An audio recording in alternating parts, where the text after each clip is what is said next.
Ngarang Numidangwairam City Police AMADI IMPHAL West District Police Commando na FRISKING checking CHATHABADA Paona Keithel Nambul Mapal Dagi Meeoi ani Khutlai ga Konana Phare HAIRI Khutlai ga Konana Phare Meeoi ani adudi kai sampat kangabam laikai dagi kangabam lenin chahini fuhumdoi apokpa ke motilal amadi wahengbam laikai dagi toijam santi kisor sahi yangkai apokpa laikhidrabati Chandramani kawi HAIRI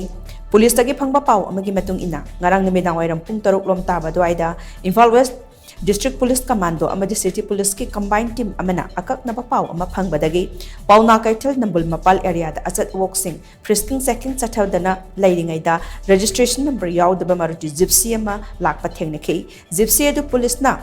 singnabadagi khamduna check tawda 5.56 mm live round